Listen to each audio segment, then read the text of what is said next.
এই সেন্টেন্সটাতে বলছি if you কাম, যদি তুমি আসো, আই উইল গো, আমি যাবো। এখানে দুইটা ক্লোজ আছে, যার জন্য এটা একটা কমপ্লেক্স সেন্টেন্স।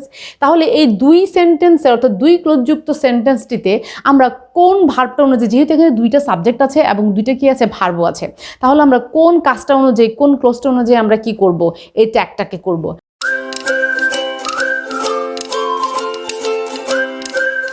আসসালামু আলাইকুম ভিউয়ার্স, নিশ্চয়ই সবাই ভালো আছেন। আরজেস ইজি ইংলিশ স্কুল থেকে আমরা আজকে হাজির হয়েছি কমপ্লেক্স সেন্টেন্স অথবা দুইটি ক্লোজ যুক্ত যে সেন্টেন্সগুলো হয়ে থাকে এই ধরনের সেন্টেন্সের ট্যাগ আজকে আমরা করব। সাধারণত স্টুডেন্টরা অ্যাসার্টিভ সেন্টেন্স এবং ইম্পারেটিভ সেন্টেন্সের ট্যাগগুলো খুব সহজেই করে ফেলে, কিন্তু সবচেয়ে বেশি ভোগান্তিতে তারা পড়ে এই কমপ্লেক্স সেন্টেন্স অথবা দুই সেন্টেন্স যুক্ত যে সেন্টেন্সগুলো আছে সেই ধরনের সেন্টেন্সের ট্যাগ করার ক্ষেত্রে। ঠিক কখন কোথায় ট্যাগটাকে ব্যবহার করতে হবে অথবা কোন সেন্টেন্সটি কোন ক্লোজটি অনুযায়ী কী করতে হবে এই ট্যাগটাকে ব্যবহার করতে হবে, এটা তারা আইডেন্টিফাই করতে কিছুটা প্রবলেমে পড়ে যায়। কিন্তু আজকে আমি খুব সহজভাবে দেখিয়ে দিচ্ছি কিভাবে আপনারা খুব সহজভাবেই আপনারা চিনে ফেলতে পারবেন যে কোন সেন্টেন্সটা বা কোন ক্লোজটা অনুযায়ী আপনারা ট্যাগটা ব্যবহার করবেন। সুতরাং আমাদের সাথেই থাকুন এবং যারা এখনো চ্যানেলটি সাবস্ক্রাইব করেননি প্লিজ সাবস্ক্রাইব করে দিন। প্রথম এক্সাম্পলটাতে বলছে if you come I will go, যদি তুমি আসো তাহলে আমি যাব। এটা একটা কমপ্লেক্স সেন্টেন্স। সাধারণত এই কমপ্লেক্স সেন্টেন্সগুলোতে কি থাকে ভিউয়ার্স, দুইটা করে ক্লোজ থাকে। এই সেন্টেন্সটাতে বলছে ইফ ইউ কাম, যদি তুমি আসো, আই উইল গো, আমি যাব। এখানে দুইটা ক্লোজ আছে, যার জন্য এটা একটা কমপ্লেক্স সেন্টেন্স। তাহলে এই দুই সেন্টেন্সে অর্থাৎ দুই ক্লোজযুক্ত সেন্টেন্সটিতে আমরা কোন ভার্বটা অনুযায়ী, যেহেতু এখানে দুইটা সাবজেক্ট আছে এবং দুইটা কি আছে, ভার্বও আছে, তাহলে আমরা কোন কাজটা অনুযায়ী, কোন ক্লোজটা অনুযায়ী আমরা কি করব, এই ট্যাগটাকে করব। সাধারণত এই কমপ্লেক্স সেন্টেন্সের প্রিন্সিপাল ক্লোজ অনুযায়ী কি করতে হয়, ট্যাগটা করতে হয়। তাহলে এই ধরনের কমপ্লেক্স সেন্টেন্সগুলোতে কিভাবে প্রিন্সিপাল ক্লোজটাকে আইডেন্টিফাই করা যায় এটার উপর আমার একটা ভিডিও রয়েছে, এখনই আপনারা আই বাটনে ক্লিক করে একবার দেখে নিন, তাহলে আপনাদের সুবিধা হবে। তাহলে এই ধরনের কমপ্লেক্স সেন্টেন্সে সাধারণত কি করতে হয়, প্রিন্সিপাল ক্লোজটা অনুযায়ী কি করতে হবে, আমাদেরকে ট্যাগ করতে হবে, অর্থাৎ প্রিন্সিপাল ক্লোজের ভার্ব এবং সাবজেক্টকে আমাদেরকে কি করতে হবে, খুঁজে বের করতে হবে। বলছে ইফ ইউ কাম, যদি তুমি আসো, আই উইল গো, আমি যাব। তাহলে যদি সে আসে তাহলে সে কি করবে, সে যাবে। তার উদ্দেশ্যটা হচ্ছে কি এখানে যাওয়া। এখানে এই আই উইল গোটা হচ্ছে কি একটা প্রিন্সিপাল ক্লোজ। তাহলে এই প্রিন্সিপাল ক্লোজটি থেকে কোনো অক্সিলারি ভার্ব আছে কি না, কারণ আমরা অলরেডি জানি যখন আমরা অ্যাসার্টিভ সেন্টেন্স থেকে ট্যাগ করেছিলাম তখন আমরা লক্ষ্য করেছি দেখতে হবে যে ওখানে কোনো অক্সিলারি ভার্ব আছে কি না। যেহেতু এটা একটা অ্যাসার্টিভ সেন্টেন্স এবং আমরা এখন করছি কি কমপ্লেক্স সেন্টেন্সের ট্যাগ, আমরা প্রথমেই দেখে নিব এখানে কোনো কি আছে কিনা, অক্সিলারি ভার্ব আছে কিনা। রয়েছে একটা উইল, নিয়ে নিলাম আমরা এই উইলটাকে। এরপর দেখতে হবে এই ক্লোজটাতে কোনো নট আছে কিনা অথবা নেগেটিভ কোনো ওয়ার্ড আছে কিনা। নাই, এটা পুরোপুরি কি অ্যাফার্মেটিভ আছে। তাহলে যেহেতু নট নাই তাহলে আমাকে কি করতে হবে, নট বসাইতে হবে। আমরা কিন্তু পুরোপুরি অ্যাসার্টিভ সেন্টেন্সের ট্যাগটাকে এখানে ফলো করছি। তাহলে যেহেতু এখানে নট নাই আমরা ব্যবহার করব একটি সংক্ষিপ্ত আকারের নট। কিন্তু আপনারা অলরেডি আমার আগের ভিডিও থেকেই লক্ষ্য করেছেন উইলের সাথে যখন নটটাকে সংকোচন করা হয় তখন কিন্তু সম্পূর্ণ রূপটা পরিবর্তন করে। তাহলে এটা উইল নট না হয়ে যাবে কি ওন্ট, অর্থাৎ উইল নটের এই সংকোচনটা হচ্ছে কি ওন্ট হয়ে যায়। কি হয়ে যায়, ওন্ট হয়ে যায়। দিলাম আমরা ওন্ট, এবং তারপরে এই ক্লোজটার সাবজেক্টটা হচ্ছে কি আইটা হচ্ছে এখানে একটা প্রোনাউন। আমরা আইটাকে এখানে হুবহু বসিয়ে দিব, তাহলে হয়ে গেছে কি এখানে ওন্ট আই। তাহলে হলো কি if you come I will go, won't I. তাহলে একটা ব্যাপার এখানে ক্লিয়ার হওয়া গেল যে কমপ্লেক্স সেন্টেন্সে কি করতে হয়, কমপ্লেক্স সেন্টেন্সগুলোতে প্রিন্সিপাল ক্লোজ অনুযায়ী ট্যাগ হয়। প্রিন্সিপাল ক্লোজ অনুযায়ী ট্যাগ হয়। নাম্বার 1। এরপর বলছে Rohan is a good boy, Rohan খুবই ভালো একটি ছেলে। But his brother is the best, কিন্তু তার ভাই সবচাইতে ভালো। রোহান ভালো কিন্তু তার ভাইটা হচ্ছে কি সবচাইতে ভালো। এই সেন্টেন্সটাতে আমরা লক্ষ্য করছি এটাও কি একটা কমপ্লেক্স সেন্টেন্স, কারণ এখানে রয়েছে দুইটা বাক্য। রোহান ভালো ছেলে কিন্তু তার ভাই আরও ভালো ছেলে। তাহলে এই সেন্টেন্সটাতে এটা একটা কমপ্লেক্স সেন্টেন্স অলরেডি আমরা বুঝতেছি, কারণ এখানে দুইটা বাক্য আছে কিন্তু মাঝখানে রয়েছে কি একটা বাট। BUT but. এই বাট দেখে আমরা পুরোপুরিভাবে আইডেন্টিফাই করতে পারলাম যে এটা আছে কোথায়, কম্পাউন্ড সেন্টেন্সে। এই ধরনের কম্পাউন্ড সেন্টেন্সগুলোতে সাধারণত দ্বিতীয় বাক্যের ভার্ব এবং সাবজেক্ট অনুযায়ী কী করতে হয়, ট্যাগ করতে হয়। অর্থাৎ কম্পাউন্ড সেন্টেন্সের অ্যান্ড অর বাটযুক্ত কম্পাউন্ড সেন্টেন্সের পরের সেন্টেন্সটা অনুযায়ী কী করতে হয়, ট্যাগ করতে হয়। দ্বিতীয় সেন্টেন্সটা অনুযায়ী ট্যাগ করতে হয়। তাহলে দ্বিতীয় সেন্টেন্সটাতে কি কোনো অক্সিলারি ভার্ব আছে? আছে। এখানে কি আছে, একটা ইজ আছে, আমরা নিয়ে নিলাম ইজ। তারপরে এই সেন্টেন্সটাতে কি কোনো নেগেটিভ আছে, নট আছে? নাই। তাহলে হয়ে যাবে কি, নিতে হবে কি আমাদের নট, তাহলে হবে কি ইজেন্ট। এবং এবার আমরা প্রোনাউনটা, নাউন সাবজেক্টটা কিভাবে নির্ধারণ করব। বলছে হিজ ব্রাদার, কার ব্রাদার? তার ব্রাদার। কে? তার ভাই।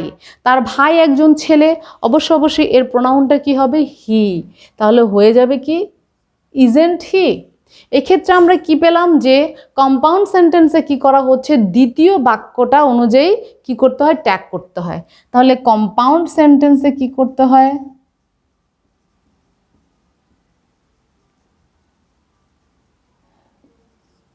কম্পাউন্ড সেন্টেন্সে সেকেন্ড সেন্টেন্স অনুযায়ী ট্যাগ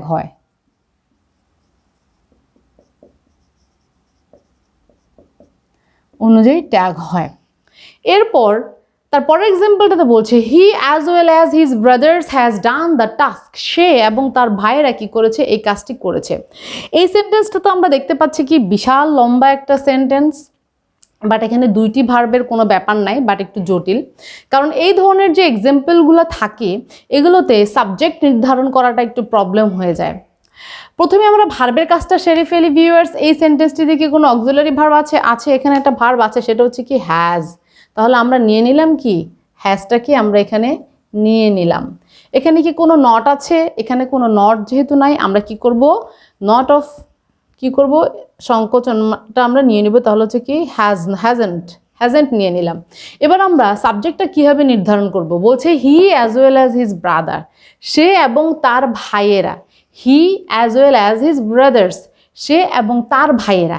এখানে আমরা সাবজেক্ট নিব কোনটাকে, হিজ ব্রাদার্স নিব নাকি হি নিব।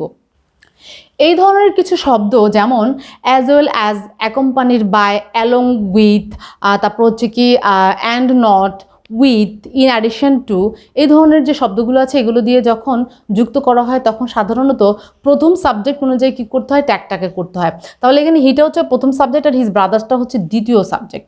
তাহলে এই হিটাকে আমরা কি করবো, এখানে নিয়ে নেব, হয়ে যাবে কি হ্যাজেন্ট হি। এবং অবশ্যই সাইন অফ ইন্টারোগেশন দিতে হবে। তাহলে এই ধরনের যে শব্দগুলো সেগুলো আমি কি কি বললাম সেগুলোকে আমরা একবার একটু নোট ডাউন করে নিই। সেটা হচ্ছে কি as well as, in addition two,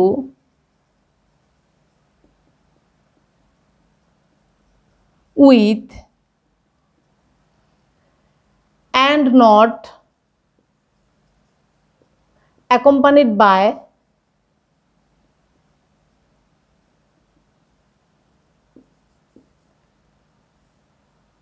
in addition to, as well as, along with, তারপর আছে হচ্ছে together with, along with, together with।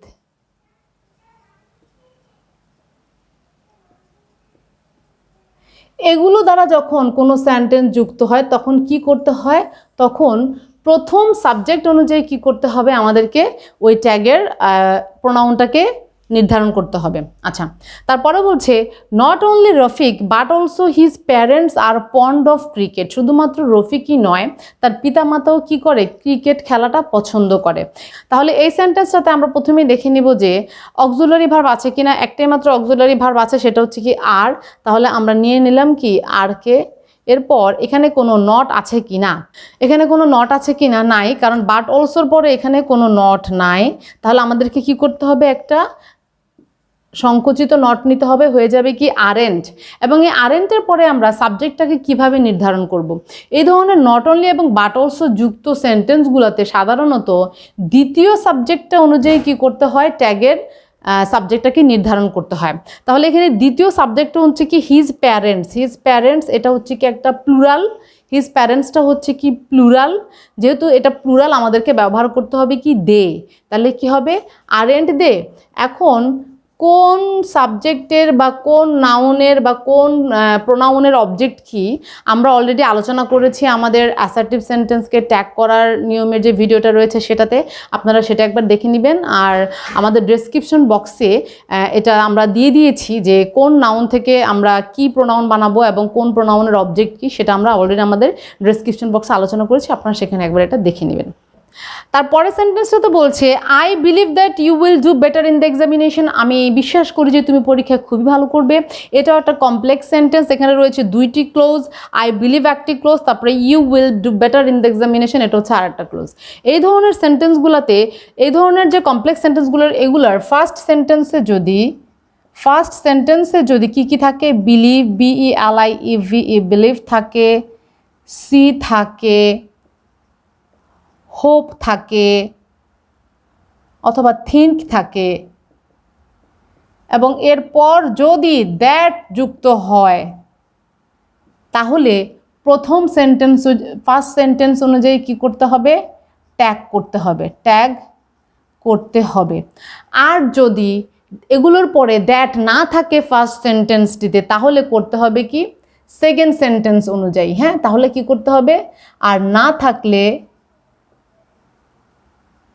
Second sentence অনুযায়ী কি করতে হবে, আমাদেরকে ট্যাগ করতে হবে। এই ব্যাপারটা অবশ্যই আপনাদেরকে মনে রাখতে হবে।